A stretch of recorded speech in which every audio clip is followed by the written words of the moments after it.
I want to be married and have 100 kids so I can have 100 friends and no one can say no to being my friend. We've already been chatting, but Right, so are yeah. you a fan? Are you a fan of The Office? Yes, I am. I didn't watch The Office before I showed up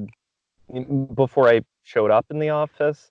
But I think I show up in like season two and Right. season three. So it was an early on show, but I was pretty young, so I didn't really get into it until a little bit later. But yeah, I would say I'm a fan of The Office. I can't think of a lot of people who aren't fans of The Office, to be honest. It's a great show, cultural touchstone.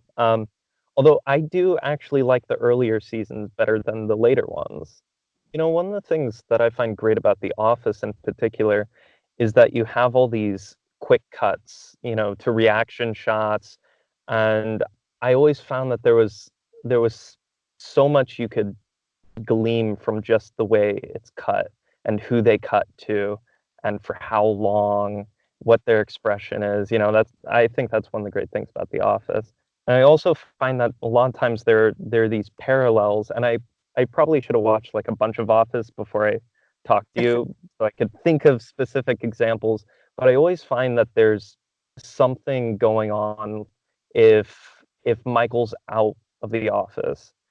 That's plot A, and you've got everyone else in the office, plot B. There's always these great parallels between them just because you have such a big cast and it's Right. documentary style, so it's just for the most part.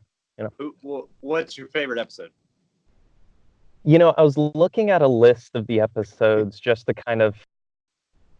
to you know get get the ball rolling. And after some reflection, I would probably say the Olympic episode Okay. where Michael's going off to sign the condo agreement and he's reluctant, and everyone at the office is just goofing around. I decided to go with that as my answer because there's that moment in the very end of the episode. Do you kind of remember it? Yep. Where Yeah.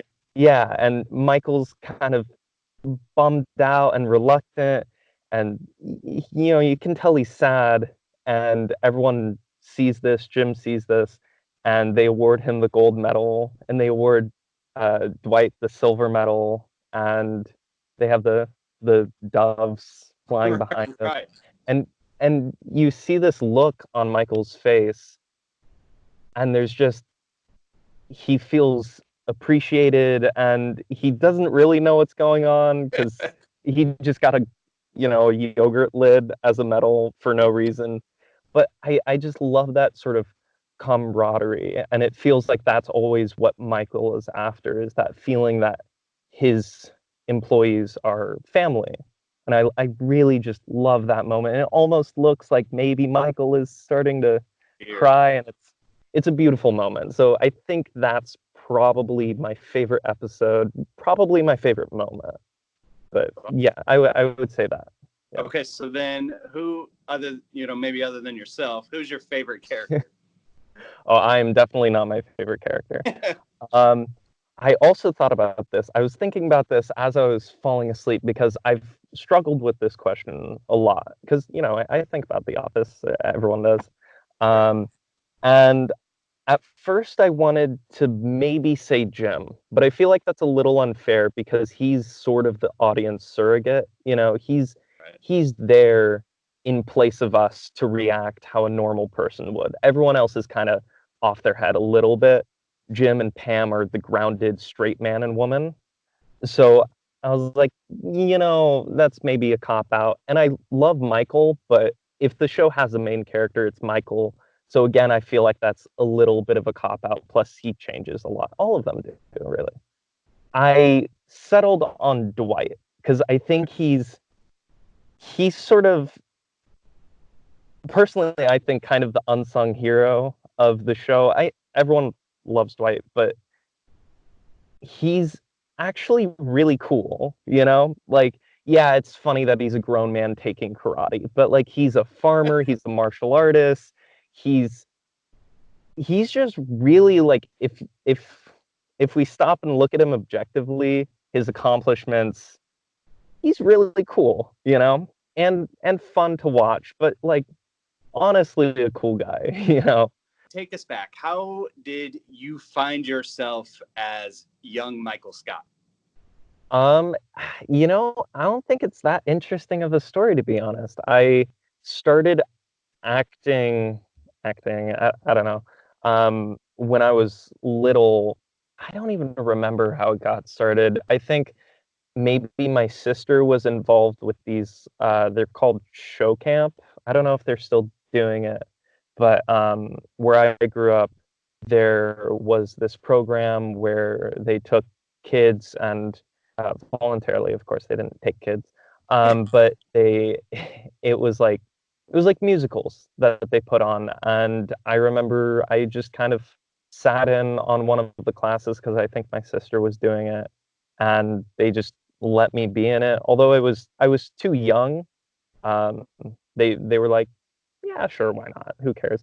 And it's funny because the first one of those was actually held in the high school that I would later attend, but this is like a decade before, more than a decade before. But anyway, I started doing that, and then I guess I just started doing like auditions afterwards. Like I just continued with that once I did a few plays, and then got a manager, started doing more auditions, did a few commercials, and then I auditioned for this, and I don't even remember the audition. I just vaguely remember going on the set of The Office. So Right. it just How sort old of, are you? I don't know. I was, I want to give an estimate of like maybe 8 or 9. Okay, well, I I feel like that's probably about right. I'm 22 right now. okay. So, Right, right. So, what was it like then being on set then? Did you get to meet anybody? I'm super curious what their direction for you were, because to me it's one of those pinnacle moments for Michael Scott to kind of, you get so much of his background. So the showrunners had to be like, you know, it's got to be like this. right. There was a thing they were going for. So what was it like? Well, as far as direction, I don't think they had to prod me too much because I have a lot of nervous energy and I get angry a lot. And so I think that works with my 2 episodes. Take your daughter to work day, just nervous and weird little kid. Yeah, that fits Michael Scott. That also fits me. Awkward, easy. I can pull that off. That's not acting. That's just me. And then Phyllis's Wedding, where I scream, "I hate you." Um, yeah, no, that's still me. Like, uh, not a lot of direction there. That was just my true self coming out. So even as a child. But yeah, I really don't remember a lot of direction. We just kind of ran through it a couple of times. It doesn't take long because of like SAG regulations with kids Right. and stuff like that. But yeah, I do remember having a lot of fun on the set because that was um, a bigger set than I was used to. I've done a few commercials and stuff, but here, like on the first episode, because that was a longer shoot, um, we did actually have a trailer for me. So I showed up and I have a picture somewhere of me in a little suit, and I got tea beforehand, spilled the tea on my shirt, so we had to replace the shirt. But it was a fun time. I had never done anything quite like that, so it was interesting to see a proper big set, my first and really last big set. Um, yeah, it was fun. Not a lot of direction, just let me be me, and that was it. Oh, cool. Did you get to meet anybody? I know that it seems like that was filmed separately from the rest of the Mhm. cast, but do you remember meeting anybody? Yeah, it was. So, Phyllis's Wedding, I remember actually seeing the shot where Phyllis is in front of the I guess church with her bridesmaids. I remember watching that shot. But as far as meeting anybody, I only met Steve Carell only, but I met Steve Carell on the first shoot for Take Your Daughter to Work Day, and I feel bad about this as an adult. But it was lunch break, and essentially for lunch break meant I could just go home. We were done. Um, but I kind of walk outside. I remember stealing some lollipops from the lollipop tree. I don't think I can be convicted for that.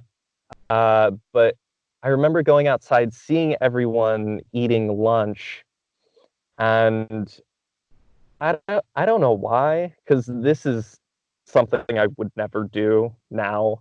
But I remember walking up to Steve Carell because I recognized him somehow, and asked him to sign my autograph, and I have that my autograph, his autograph. We're the same person, I guess, in the show. So he signed it, the older Michael Scott. So I think that implies that I'm the younger one. But yeah, he signed my script for me, and I feel bad because he was eating lunch, but he was super nice. And I'm glad I got to meet him, but I still feel bad about the lunch thing. Cool. And you still have that today? Yeah, yeah. That's Hung pretty up cool. somewhere. What has being on The Office, what has that done for you in terms of like, you're on one of the most iconic shows, at least in, and For a few this seconds, country, yeah. right? I mean, you're in Yeah. for a few seconds, but you're part of it, right? I mean, you can turn on Netflix at any given time, see yourself. Yeah. And like I said, that moment is such a pinnacle moment, for Michael Scott in that sense. Right. So, Like, like, gets to just how far back it goes. right. I mean, did you ever use this in like, to kind of brag to your friends? Like, did you put this on your, Quite college, contrary. Quite contrary. I remember I was my best friend in high school. I don't know if she would think of me as her best friend, but she was mine because I don't have a lot of friends. I remember she got so mad at me because I didn't tell her. She called me up one day and was just furious because I didn't tell her. Honestly, I don't remember who I tell. I usually don't tell anybody. But she was like, "Jake, this is my favorite show, and I got a text from my friend, and you were in the office." And I was like, "Yeah, sorry, I didn't tell you. I don't know."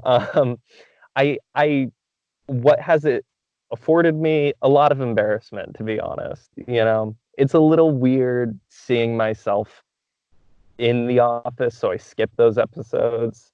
I remember dating a girl where we were watching The Office, um, and she insisted on watching the episodes that I was in, so I stood outside my room for the entire duration of that episode because I just did not want. And she came out howling. She was laughing so hard. So, I avoid those episodes when I can. Just little me. I just don't want to see it. But I understand.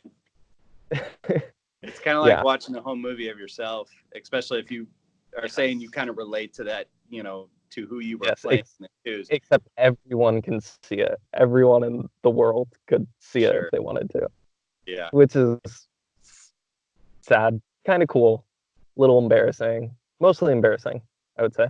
Yeah. Well, I could say as a fan for years, I always thought that moment, the everything clicked really well for what it needed to be. It was perfect. And then when Yeah.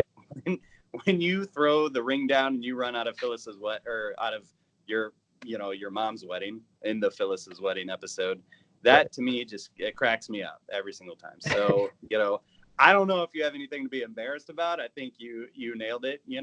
So Thank but I get it. I get it. I realize that it's supposed to be cringy, so I should take it as like, oh, I did a good job. I was cringy, and that's good. But that puppet, Edward R. Meow, you know, it does this thing where it just kind of like mouth agape and just kind of like slowly looks at the screen. Love that. I die. It's so funny every Like, single time. you know, I've been sent memes of that scene by so many different people. And that's usually how people find out too. They'll get sent a meme and someone will be like, "Hey, does this look familiar to you?" And they'll go, "A little bit." And then they send it to me. And then they're really mad because I didn't tell them. But that is a very meme-worthy scene. I dread the day that it becomes a really popular meme where people just meme the crap out of that one scene. Because I would if that wasn't me, I'd make memes of that because it's great. It's a great scene. But I love it. So what have yeah. you been up to? So IMDb says you've not been acting. So like, what have you been up to since playing young Michael Scott? Not a lot, to be honest. That was the height of my career as a person. I'm just done. Peaked at what, 8, 9, 10. We'll figure it out. No, I guess since then I finished high school, started and finished high school. Was in community college for a couple of years. I was studying to be a biology major, actually, and then I kind of had a change of heart, and I love science, I love math, and I'm good at them. I could have kept going if I wanted to, but I decided I wanted to be a musician. I've always kind of toyed around with the idea. I played bass since I was a kid, and then guitar, and then I started singing, and I just decided, you know what, I'm gonna do what makes me happy. So since then, I've been focusing more and more on music. So I'm looking to apply to different universities. That's kind of where I'm at right now. But I've just been doing music all the time. I mean, I had 3 hours of sleep last night because I stayed up all night working on my music. I got to bed at 7 a.m. just because I've been testing. I'm working on a third album right now, actually. It's all instrumental stuff because I'm working on being a music producer, mixing engineer, that sort of stuff. So, still cutting my teeth on it, but yeah. I actually followed the link. I listened to some of it yesterday. I actually liked a lot of it. Hey, thanks, man. It's not for everybody. The third album is more jazzy, so I think it's more digestible than the electronica sort of stuff. Yeah. It's harder to do, but it's more fun, to be honest. But yeah, I'm just trying to learn, so yeah. I hope some people like it, Right. I get it. Yeah. Okay, so one of the things I do like to do on every one of my field guide episodes is award out some Dundies. So I am handing you this imaginary Dundie right now for the best child actor in The Office. Goes to Jake Kalender. Hey, thank you. I appreciate this word. I definitely won't pawn it off for Stanley Nichols and Troop Bucks, but I appreciate it. All right. Well, I appreciate that. I appreciate your time. I no thank worries. you so much. I know it's it reminds me of when the camera crew goes and finds Karen like 7 years later from the threat level midnight, and she's like, why are you talking to me about my line like forever later? But I do appreciate it, and I do think that you nailed it as a kid, as the young Mike Scott, and just thank you so much for your time. Yeah, no, I appreciate it. I hope this was helpful in some way. No, it was great. It was great.